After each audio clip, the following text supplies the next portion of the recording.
여러분 안녕하십니까? 또나이성 방송 채널의 한국어 뉴스는 본 시청자를 환영합니다. 최근 열린 또나이성 도시평가위원회 제2차 회의에서 컨설팅 기관들이 또나이 지역 내 4개 산업단지의 토지 임대료 인상은 제안했습니다. 구체적으로 장범현 호나이 산업단지는 현행 평방미터 1.7 100만 동에서 평방미터 200만 동으로 17.6% 인상, vĩnh cửu 현 thành phố 산업단지는 평방미터 2.1 100만 동에서 1.7 100만 동으로 28.6% 인상, nhân trạch 현 옴개어 산업단지는 평방미터 1.5 100만 동에서 200만 동으로 30.2% 인상, thống nhất 현 여우야이 산업단지는 평방미터 1.2 100만 동에서 1.8 100만 동까지 41.7% 인상이 제한되었습니다. 또한 안마타, 럼탄, 점단 기순 산업단지의 새로운 토지 가격은 평방미터 2.8 100만 동으로 책정되었으며 이는 이전 제한보다 약 22% 상승한 수준입니다.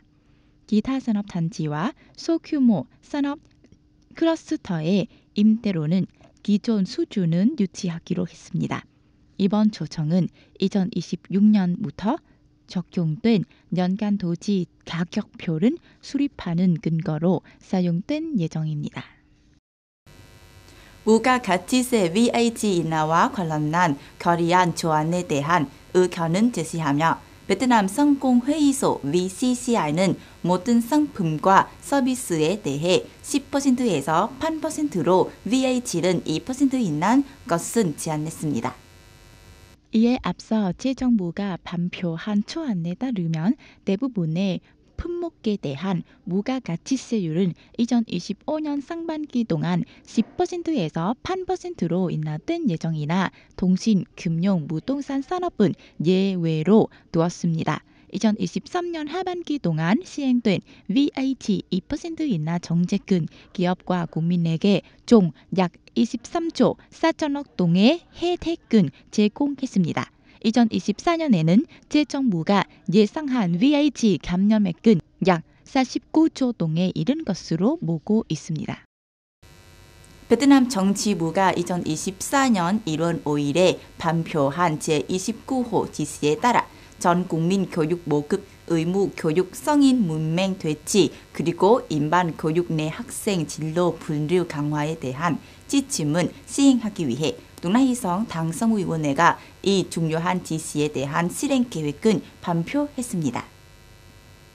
또나이성 당상무위원회는 모든 계층의 당 지도자와 지방 정부가 전 국민 교육을 위해 지킴을 다하며 학습 사회를 구축하도록 요구했습니다. 동시에 일반 교육에서 학생 진로 분류 정책은 효과적으로 실행해야 한다고 강조했습니다. 이에 따라 2030년까지 또나이성은 3세에서 5세 유아를 대상으로 유치원 교육 모급 기준을 달성하는 것을 목표로 합니다. 초등교육의 경우 6세 아동의 100%가 1학년에 입학하는 것을 목표로 합니다. 중학교 교육의 경우 15세에서 18세 청소년 중 중학교 졸업률은 98.8%로 끌어올리는 것을 목표로 하고 있습니다.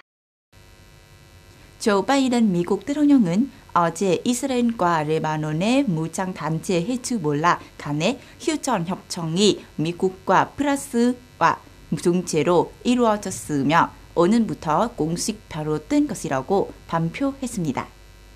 바이든 대통령은 백악관에서 열린 기자회견에서 이스라엘의 안보 내각기 해당 합의를 찬성 10표, 반대 1표로 승인한 직후 이 같은 내용은 발표했습니다. 바이든 대통령에 따르면 합의에 따라 양측의 교전은 현지 시간으로 11월 27일 오전 4시를 기점으로 공식 종료됐습니다. 기자회견에서 바이든 대통령은 이번 합의는 적대 행위를 영구적으로 종식시킨 것입니다. 남아있는 헤즈볼라 전투원과 기타 테러 조직은 더 이상 이스라엘의 안보를 위협할 수 없을 것입니다. 라고 강조했습니다. 또한 바이든 대통령은 이스라엘군이 60일 이내에 점진적으로 전수한 예정이라고 밝혔습니다. 반면 레바논군은 이스라엘과의 국경 인근 지역은 동치하여 헤즈볼라가 해당 지역에서 기반 시설은 재건하지 못하도록 해야 한다고 덧붙였습니다. 현지 언론에 따르면 어제 파키스탄 모한 당국은 지난해 8월부터 수감 중인 전 총리 임란 칸의 지지자들은 대상으로 내대적인 단속을 벌였습니다. 보도에 따르면 수백 명이 체포된 것으로 알려졌습니다. 현지 방송사 CEO 뉴스와 아리는 어젯밤 이슬라마바드 중심부에서 모한 당국이 대규모 단속을 벌였으며 죄루탄이 반사되고 시위가 거의 해산된 상황이라고 전했습니다. 간 전 총리의 정당인 파키스탄 정의운동 PTI 간의 석방이 이루어진 데까지 레드존에서 연좌 농성은 계획했다고 밝혔습니다. 이에 앞서 수천 명의 시위대가 이슬라마바드 중심부에 집결했으며 간의 무인이 이끄는 차량 행렬이 여러 모안선은 돌파하여 도시에 천천히 보호된 레드존 가장자리까지 도달한 바 있습니다. 최소 6명, 그중 4명이 준군사 병력으로 확인된 희생자가 발생했으며 이 단속은 이러한 중동 이후 진행되었습니다. 세바즈 사리프 총리는 군 병력의 사망에 대해 시위대를 비난했습니다.